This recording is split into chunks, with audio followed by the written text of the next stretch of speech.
안녕하세요. 광교고입니다. 오늘 드디어 2022년 주식시장이 마감했습니다. 내일은 휴장입니다. 2022년을 한번 돌아보고 또 2023년도 한번 전망해 보겠습니다. 코스피는 최고점 대비, 최고점은 21년 6월이었습니다. 그래서 32.6%가 하락했고요. 연초 대비해서는 24.9% 하락한 겁니다. 미국은 다우존스가 11% 하락했고요. 나스닥이 37% 하락했습니다. 그러니까 우리나라는 중간 정도라고 보시면 되겠습니다. 미국은 뭐 최고점이랑 연초가 거의 비슷합니다. 우리는 약간 차이가 있고요.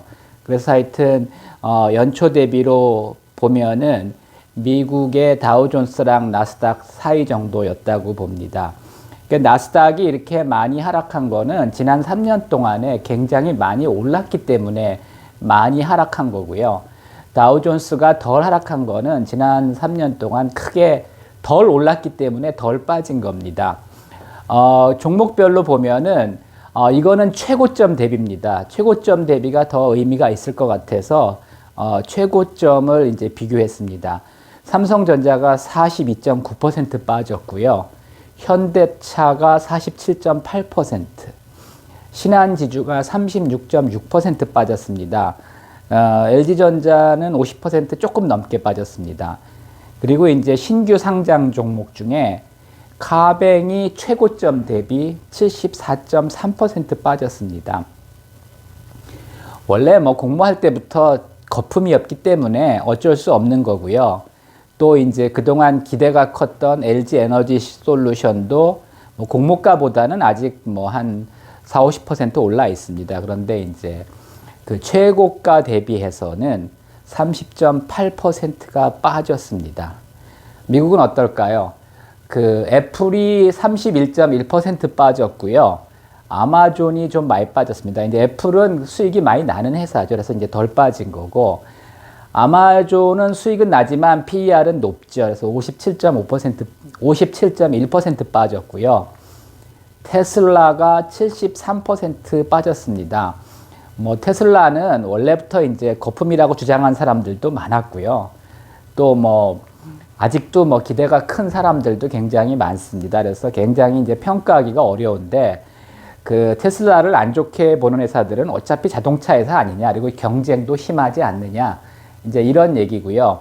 테슬라를 좋게 보는 회사들은 자율주행 자동차의 이제 선두주자이기 때문에 자율주행이 이제 시대가 온다면 가장 큰 수혜를 받지 않겠느냐, 이렇게 기대를 했는데 지금 자율주행이 이제 잘 안 되고 있습니다.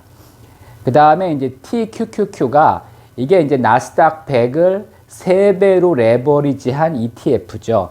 그래서 뭐 나스닥이 37% 빠졌으니까 3배니까 뭐 이론상으로는 100% 빠져야 되는데, 이게 이제 그 복리 효과 때문에 내려갈 때는 이제 덜 내려가죠. 올라갈 때는 더 올라가고. 그래서 그리고 이제 TQQQ는 이게 이제 선물 옵션을 포함한 ETF이기 때문에 수수료도 또 이제 많이 빠져나갑니다. 그래서 마이너스 82.5%입니다.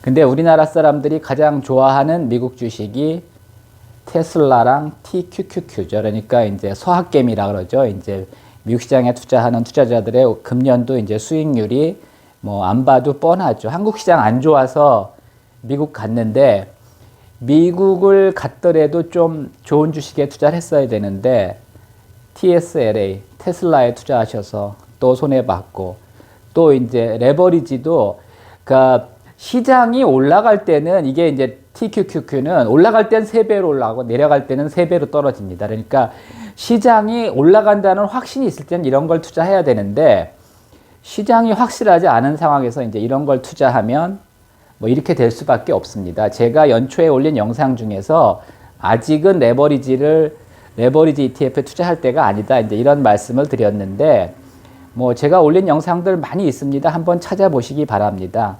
아마 놀라실 겁니다.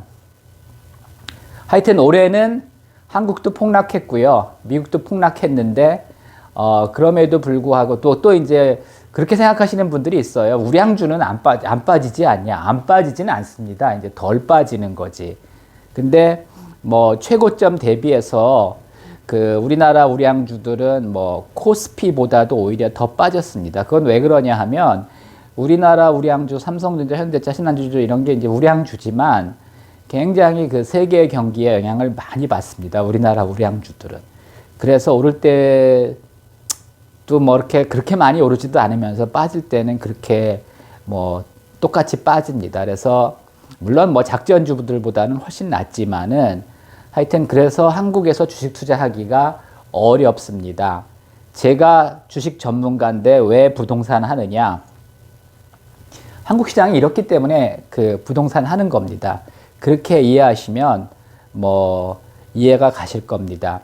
그 다음에 이제 2000년 닷컴 버블하고 그러니까 이번 버블하고 이제 어떤 차이가 있느냐? 그 2000년에 이제 닷컴 버블이 심했죠. 그래서 이제 인터넷이 이제 도입되면서 닷컴만 들어가면 이제 폭등을 했죠. 그래서 99년에 이제 많이 올랐고 2000년 초부터 이제 닷컴 버블이 꺼지기 시작해가지고 2000년에 코스피가 마이너스 51%를 기록했었습니다. 뭐 코스닥은 더 했고요. 그 다음에 이제 다우존스가 마이너스 6.2%, 나스닥이 39.3% 하락했습니다. 그리고 그 2000년 한 해만 하락한 게 아니라 3년 동안 계속 하락했습니다. 우리나라는 2001년에 반등했다가 2002년에 또 빠지죠. 그래서 우리나라는 3년 동안 39% 빠졌고요. 다우존스는 3년 동안 27.5% 빠졌습니다. 그 다음에 나스닥은 67.2%가 빠졌습니다. 이제 3분의 1 토막이 난 거죠. 그 후에 더 빠진 적도 있습니다. 제가 이제 무슨 얘기를 하려고 하냐 하면은 하여튼 그 주식이라는 게 이렇게 완만하게 오르는 게 좋은 겁니다. 근데 이렇게 급하게 오르면 반드시 빠집니다. 물론 이제 올해 주가가 왜 빠졌느냐? 결국은 우크라이나 전쟁과 이제 금리 인상으로 빠졌지만은 보다 근본적인 원인은 사실은 지난 3년 동안 급등을 했습니다. 특히 이제 코로나 시국에 20년, 21년 코로나 상황에서 미국이 이제 제로금리 정책을 취하면서 돈이 많이 풀렸고요. 주가가 일시적으로 폭등을 했던 겁니다. 그래서 이제 그 후유증에 이제 시달리고 있는 거고요. 그렇다면 23년에 어떻게 될 거냐? 뭐 많이 빠졌으니까 반등하지 않겠냐? 이제 이렇게 생각하시는 분들도 있겠지만은 지금 상황이 이제 굉장히 좋지 않습니다. 우크라이나 전쟁도 계속되고 있고 금리도 아직도 올라가고 있고요. 또 이제 코로나도 끝나는 줄 알았는데 중국은 어떻게 보면 이제 시작인 것 같기도 합니다. 그래서 저는 우크라이나 전쟁 효과는 뭐 내년 되면은 그렇게 크지 않을 걸로 봅니다. 그 다음에 이제 금리도 많이 올렸기 때문에 오히려 이제 내년 하반기부터는 내릴 수 있다고 봅니다. 그리고 이제 코로나도 뭐 미국이나 유럽이나 우리나라는 이제 거의 종착점에 다가가고 있다고 보는데 문제는 중국이죠. 중국은 어떻게 보면 이제 시작일지도 모릅니다. 그래서 그리고 우리나라는 중국 바로 옆에 붙어 있기 때문에 경제적으로나 뭐 하여튼 의학적으로나 위험할 수밖에 없습니다. 그러니까 뭐 코로나가 전염되는 것도 문제지만은 중국이 이제 코로나로 인해서 경제적인 혼란을 겪으면 우리도 영향을 받을 수밖에 없는 상황입니다. 그래서 내년도 해가 바뀐다고 뭐 특별히 달라지는 거 없습니다. 지금 추세가 지속되는 건데 제가 볼 때는 내년에 뭐 큰 폭으로 하락할 가능성은 없습니다. 이미 많이 빠졌기 때문에. 그렇다고 반등을 한다고 할 수도 있는데 반드시 반등한다고 보기도 어렵습니다. 그래서 제가 볼 때는 내년에는 한 플러스 10%에서 마이너스 10% 정도에서 왔다 갔다 할 수가 있고요. 아무래도 상반기는 하락할 가능성이 더 높다고 보고요. 하반기는 뭐 돌아설 수 있다고 봅니다. 근데 올해보다 지수 자체는 내년 말 기준으로요. 내년 말 기준 지수가 올해보다 높을 수도 있지만 저는 이제 낮을 수도 있다고 봅니다. 일단은 뭐 다른 자세한 거는 다음에 좀 더 하겠습니다. 하여튼 올해 고생하셨는데 별로 이렇게 성과가 좋지는 않고요. 문제는 이게 끝이 아니라는 겁니다. 내년에도 아마 상반기까지는 긴장하셔야 되고 보수적으로 대응하셔야 될 것 같습니다. 이상입니다.